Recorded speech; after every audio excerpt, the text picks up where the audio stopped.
Olá, alunos, tudo bom? Meu nome é Lucas Santana, sou professor de Educação Física. Estamos juntos aqui mais uma vez para dar continuidade ao conteúdo que nós trabalhamos na aula passada. O conteúdo do dia hoje vai ser IMC e vamos falar um pouco sobre desnutrição e obesidade.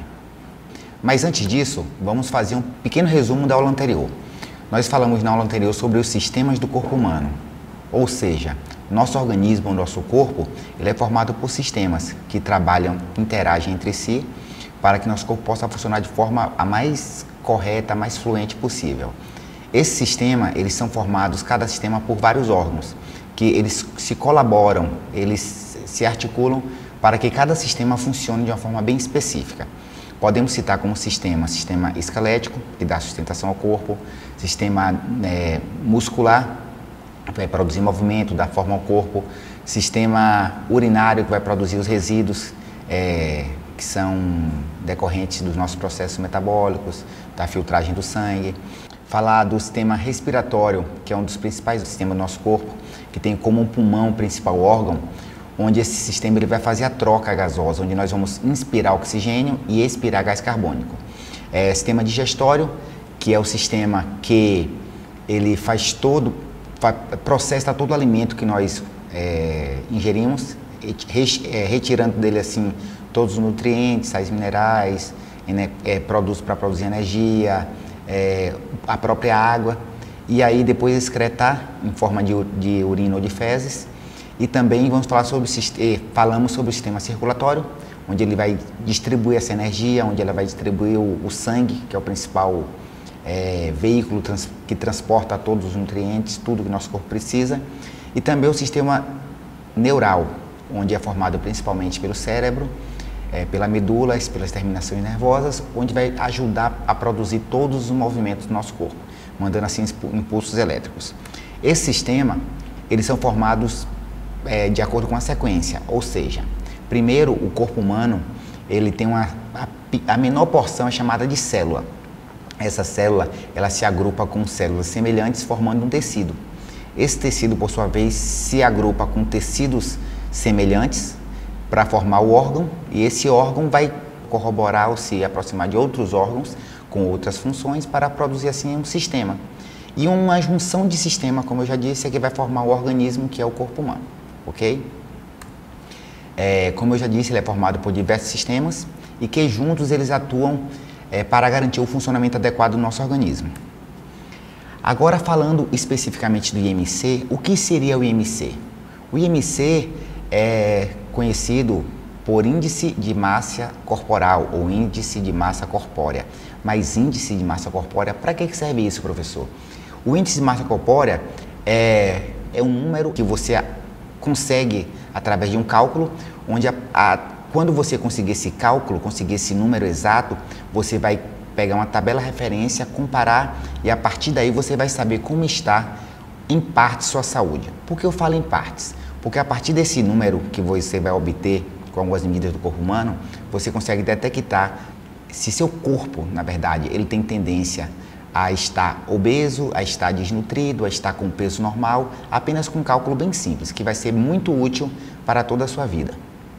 O IMC revela que se seu peso ele está dentro da faixa ideal, está acima da faixa ideal ou está abaixo da faixa ideal, entendeu? Podendo com ele até diagnosticar uma certa doença, que falaremos um pouco a seguir. Podemos visualizar aqui uma tabela de referência. Essa tabela de referência, ela nos traz alguns parâmetros, onde a pessoa pode estar desde um peso muito abaixo ou está até com obesidade grau 3, que é a obesidade mórbida, onde a pessoa se encontra com um excesso de acúmulo de gordura imensa, que vem até gerar uma certa dificuldade com locomoção, entre outras coisas que trataremos um pouco mais à frente. Agora, como calcular esse IMC, professor? Você só precisa de dois parâmetros, de dois números. Primeiro, saber qual é seu peso e segundo, saber qual é sua altura. Apenas com esses dois números, com esses dois índices, nós podemos calcular o IMC e a partir daí pesquisar uma tabela de referência para poder saber se você está no peso ideal. Mas como fazer isso? Basicamente, você vai pegar seu peso e anotar. Por exemplo, tomamos como exemplo aqui o João. João é um amigo meu, hoje ele tem 73 quilos.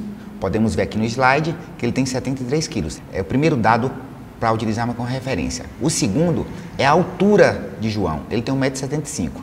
A partir daí podemos começar a fazer os cálculos. Basta nós pegarmos a altura de João, transformando em metros. Como assim em metros? Ele tem 1,75 metros, ou seja, 175 centímetros. Então nós pegamos 1,75 e multiplicamos por ele. Pega uma calculadorazinha no próprio celular, ou quem tiver mais habilidade pode fazer no papel mesmo. E quando você multiplicar 1,75 vezes 1,75, você vai ter um número exato de 3,06. É a partir desse número que vamos utilizar como referência.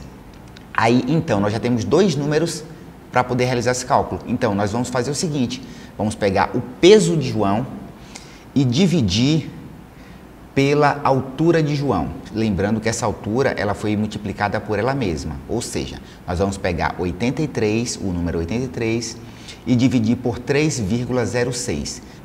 Teremos um resultado 27,1. Pronto, 27,1. E o que esse 27,1 vai trazer para mim, João? O que eu vou fazer com esse dado? Eu ainda não sei. Não sei. Mas, professor, o senhor não sabe? Não sei, porque eu não sei de cabeça. Mas basta, lembra que eu falei que tem que pegar uma tabela referência? Vamos voltar aqui um pouquinho, um slide para conferir. Ele está com 27,1 índices, o número convertido em índice. Vamos utilizar a tabela do IMC. Se você pegar aqui na tabela e procurar onde é que está o 27,1, esse 27,1 é abaixo de 17? Não. 27,1 ele está entre 17 e 18,49? Não. Então ele não está nem com muito abaixo do peso, nem está abaixo do peso. Está entre 18,5 e 24,9? Também não, porque ele está com 27,1. Então ele não está com peso normal. 27,1 está entre 25 e 29,9, que é o quarto tópico aqui, quarta coluna, contando de cima para baixo, que está indicando que ele está acima do peso, ou seja, João está com sobrepeso. E o que isso quer dizer? Que ele tem que tomar cuidado, porque se ele continuar com os hábitos dele, seja alimentares ou comportamentais, que eu vou falar um pouco mais à frente, ele pode vir a desenvolver uma obesidade, e isso sim é uma doença, ok? Agora vamos falar especificamente o que vem a ser a obesidade, o que vem a ser a desnutrição, porque essas duas doenças nós podemos pré-detectar ela apenas com essa avaliação simples que o IMC nos aponta. Quando pensamos em desnutrição, logo nos vem à cabeça aquela imagem daquele pessoal lá no continente africano, passando fome, em épocas de guerra, épocas de pandemia, só que nem sempre a desnutrição ela se apresenta dessa forma. Às vezes ela está de forma bem mais sutil. Até porque a desnutrição não é só caracterizada pela falta de alimento. Veremos isso um pouquinho mais à frente. A desnutrição é o nome que se dá a uma doença causada pela baixa ingestão de nutrientes. Ou seja, com todo alimento ele possui nutrientes, carboidrato, que são os açúcares, gordura, fibras, proteínas. E se você não estiver se alimentando da forma correta, da forma adequada, você pode estar comendo até muito, mas com poucos nutrientes. Lembrando que a pessoa pode até estar com peso aparentemente normal, mas se ela tiver com um déficit, com baixa concentração de nutrientes no nosso corpo, ela é sim classificada como uma pessoa desnutrida, mesmo não estando com os ossos aparentes, com a feição carquética, esquelética, porque a desnutrição hoje em dia é pensada de uma forma diferente também. Porque também ela pode ser causada por incapacidade do organismo absorver nutrientes, ela pode ser causada por doenças como anorexia, pode ser desenvolvida por doenças como a bulimia, e assim nós iremos tratar esses assuntos, mas uma coisa de cada vez. Sobre a anorexia e bulimia falaremos em outra aula, teremos a oportunidade. Como eu disse, o que é etiologia? A etiologia é só a origem. Então, a origem da desnutrição é multifatorial, porque pode ser de caso falta de ingestão de alimentos, ela pode ser condição socioeconômica desfavorável, ou seja, baixo poder aquisitivo para poder se manter as necessidades básicas. Pode também acontecer a desnutrição quando a criança ela tem um vínculo entre mãe e filho cortado muito cedo, onde ela não se alimenta da forma correta, com leite materno, com colostro, que é o principal nutriente que a criança ela recebe assim que ela nasce da mãe durante o aleitamento materno, e por isso pode vir desencadear a longo prazo também a desnutrição. certo? Que também é somado a outros fatores. Agora, como eu vou saber se eu tenho desnutrição? Ah, professor, eu como e não engordo, eu sou desnutrido. Não é bem assim. Ah, professor, eu não como nada, eu estou bem magro, eu estou desnutrido. Também não é assim. Primeiro, para saber se a pessoa tem desnutrição, é preciso traçar um certo plano. Primeiro fazer uma entrevista com essa pessoa, saber como é a vida dela, se ela se alimenta bem, se ela faz muita atividade física. Porque tem pessoas que mesmo se alimentando bem, por fazer muita atividade física, a pessoa não consegue engordar. Ela está desnutrida? Não, ela só não está com peso adequado, mas ela pode estar até muito bem nutrida, por sinal. Histórico de doenças, tem doenças, por exemplo, infecções que acontecem no estômago, no intestino, que a pessoa não consegue absorver esses nutrientes, portanto pode estar desnutrida. Exames específicos para detectar, antropometria, que é medir segmentos, por exemplo, medir cabeça, medir peso, idade e fazer o cálculo do IMC. Exames bem mais específicos podem ser utilizados também. Exames de sangue, que a gente chama de hemograma, para saber se as taxas de nutrientes no nosso organismo estão de acordo com a nossa faixa etária e peso, ok?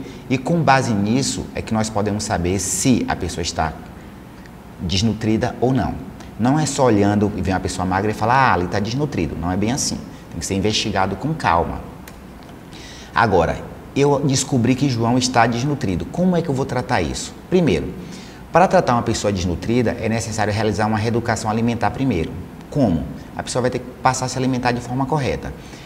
Onde a alimentação tem que ter todos os nutrientes necessários. Carboidratos, fibras, proteínas, aminoácidos, sais minerais, água também é muito importante. E quando essa desnutrição é causada por alguma doença, como eu disse logo um pouquinho antes, uma infecção, por exemplo, no intestino, primeiro se trata a doença para depois se pensar em outras coisas. Lógico que não vou esperar tratar a doença para a pessoa começar a se alimentar de forma adequada. Sem dúvida não é assim, mas a pessoa vai tratando e se alimentando. Mas primeiro eu tenho que detectar a doença e pensar primordialmente em tratar essa doença.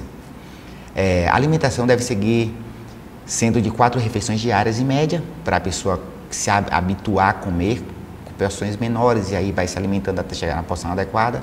Sendo o mais importante manter uma boa hidratação com quantidades saudáveis de sais minerais, como potássio, sódio,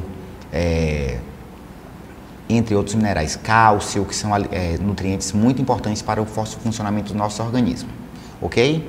Então, com base nisso, podemos concluir que, mesmo sendo uma doença, causada por fatores N, vários fatores, você consegue identificar essa doença e também tratar essa doença de forma não tão cara, a não ser que tenha alguma doença uma doença que gere essa desnutrição, essa casualidade, né, que tem que ser tratada com um recurso maior, mas a alimentação em si já contribui bastante para você sair de um quadro. Você que eu digo não é você não, aluno. É uma pessoa sair do quadro de desnutrição para uma fase bem nutrida. Agora falaremos um pouco sobre a obesidade, que é paralelamente o contrário da desnutrição. Onde a obesidade ela é caracterizada por um fator e a desnutrição é caracterizada por outro fator. Desnutrição, baixa ingestão de nutrientes. Obesidade, alta ingestão, mas não é só de nutrientes, é alta ingestão de alimentos que corroboram, que contribuem para que nosso corpo ele acumule gordura. Porque, professor, então não vou comer gordura mais nunca. Não, não é bem assim. Nosso corpo também precisa de gordura para poder manter o equilíbrio, mas como tudo nessa vida, em demasia, em grandes quantidades, acaba prejudicando, nós devemos pensar que tudo tem que ser dosado. A obesidade é uma doença crônica caracterizada por excesso de gordura corporal. Por que crônica? Ela pode se agravar chegando a níveis assim, alarmantes, que causa prejuízos grandes à saúde e quando esses prejuízos chegam, eles podem ser desde uma simples dificuldade para respirar, que não é uma simples dificuldade, ou até levar a pessoa a ficar de cama com excesso de peso, excesso de quantidade de gordura armazenada no nosso corpo. A obesidade ela coincide com um aumento de peso, mas nem todo aumento de peso está relacionado à obesidade. Tomamos como exemplo uma pessoa que faz musculação, um halterofilista, um fisiculturista, ou seja, essa pessoa geralmente ela está com peso bem acima do que ela deveria, só que não é gordura, é massa muscular, muitas vezes é massa muscular. E o que isso é importante? Por que isso é importante? Porque é legal você saber que nem sempre uma pessoa que está grande, entre aspas, que você pode achar gorda, ela tem obesidade, porque ela pode ser apenas massa muscular e a roupa está disfarçando, ok? Como eu já fui dito, a obesidade é uma doença? Sim. É uma doença crônica? Sim. Por quê? Ela pode piorar com o tempo. Que, além de reduzir a qualidade de vida das pessoas, ela pode trazer uma série de doenças. Que essas doenças eu vou estar falando um pouquinho com o passar da aula. A obesidade ela pode ser do tipo genética. Como assim do tipo de genética, professor? A pessoa nasce gorda? Não. Só que ela nasce com tendência a engordar. Por quê? Suponhamos que meu pai era obeso, minha mãe era obesa, meu tio, meus tios, meus avós eram obesos. Geneticamente, eu posso, não é que eu vou nascer com tendência a ficar obeso, mas eu posso sim nascer com tendência a ficar obeso. Até porque pode ser uma falha genética, pode ser um gene que inibe a absorção da gordura durante a atividade, pode ser uma série de fatores.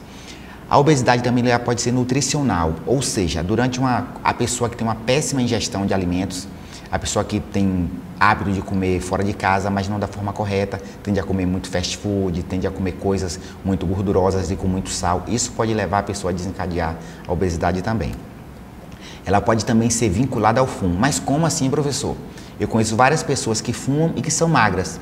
Sim, mas quando a pessoa tem um hábito de fumar, quase sempre, quando ela para de fumar, a ansiedade que essa pessoa desenvolve leva ela a aumentar a ingestão calórica dela, leva ela a comer mais, a beber mais. E por isso que a obesidade também pode ser vinculada ao fumo, ao uso constante do cigarro. A obesidade também pode ser comportamental.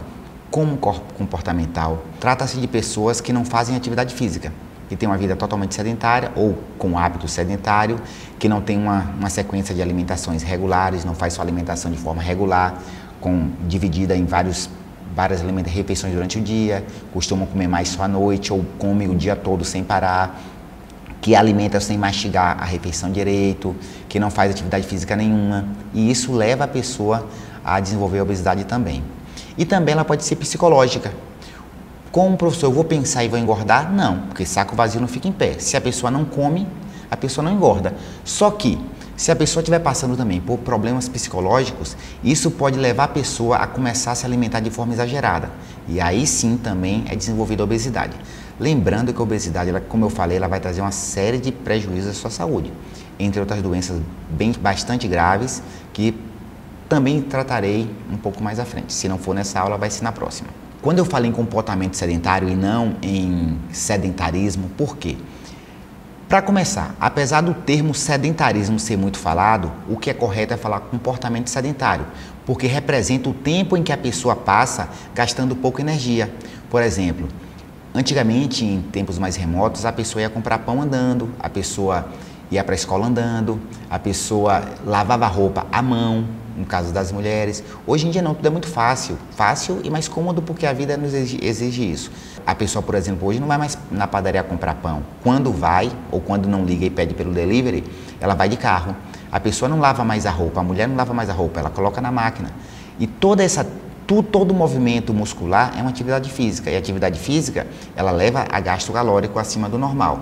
E se a pessoa está cada vez mais acumulando essa energia, ela vai sobrar, e se ela sobra, vai prejudicar a nossa saúde.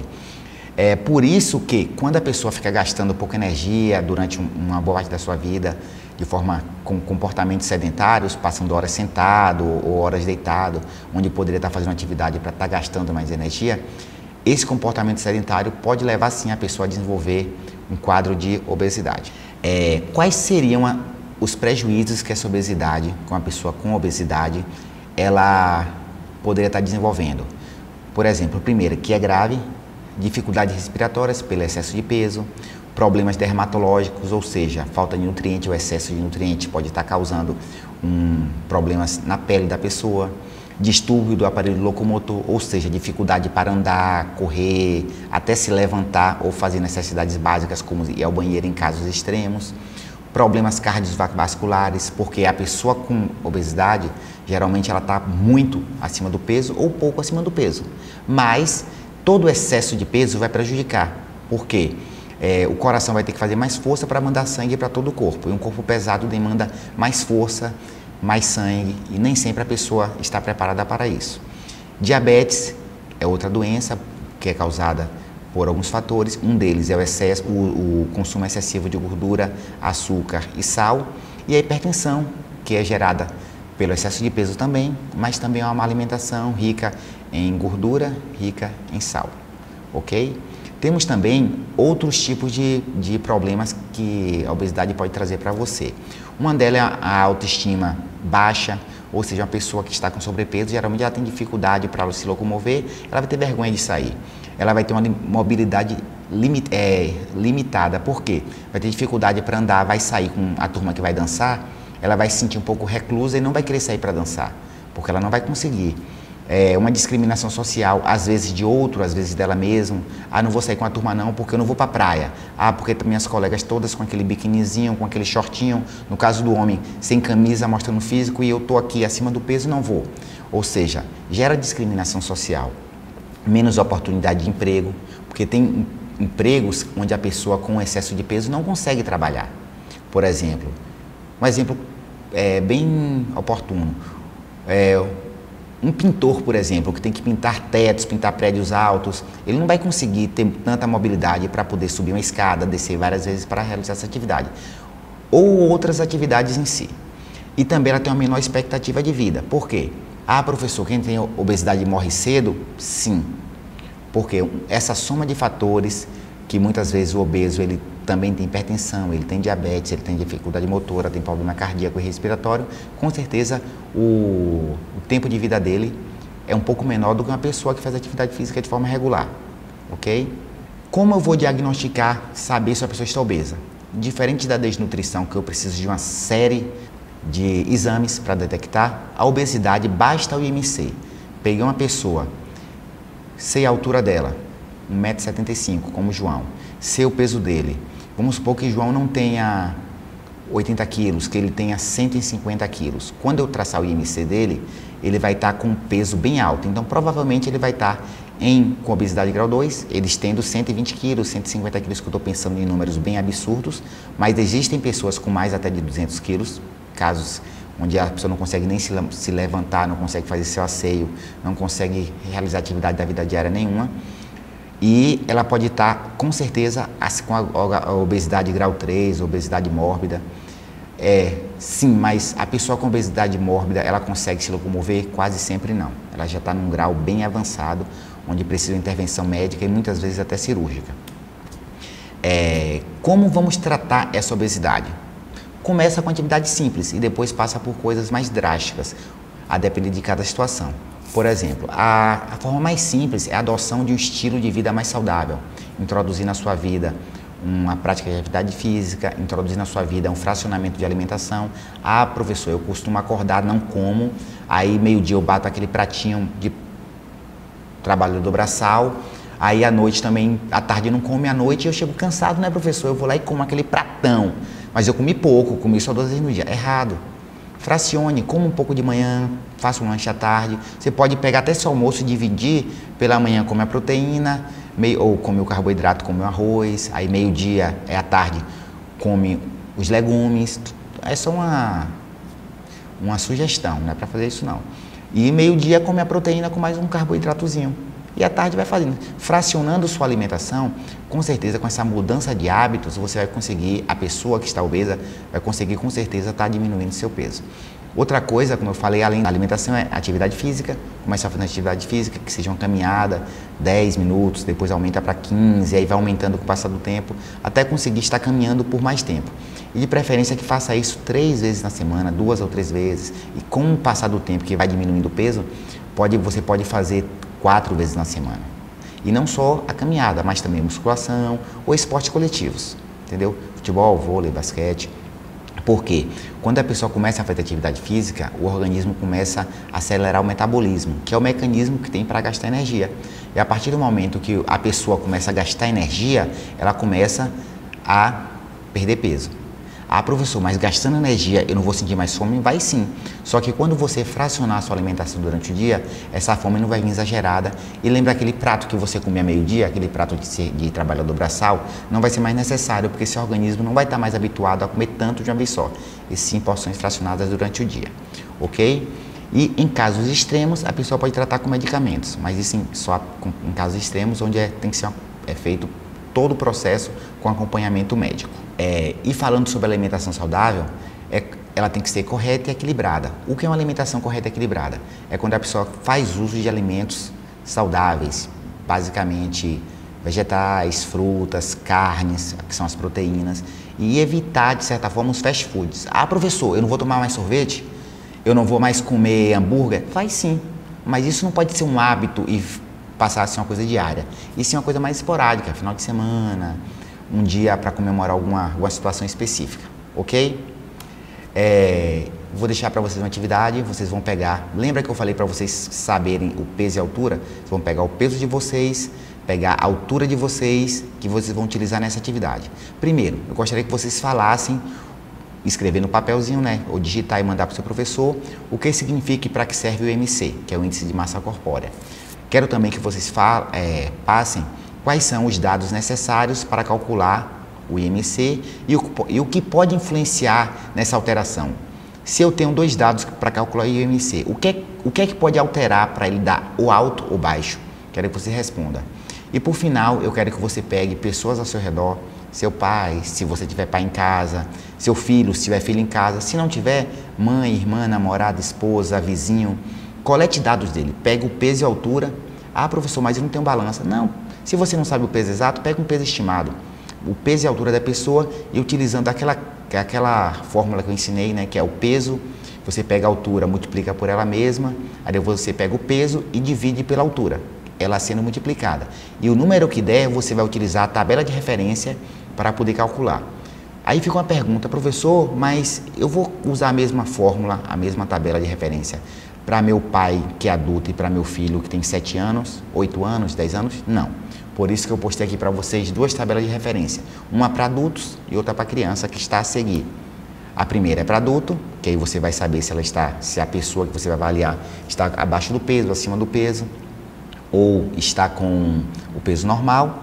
E uma para criança, que é totalmente focada, foi desenhada para criança e adolescente. Ok?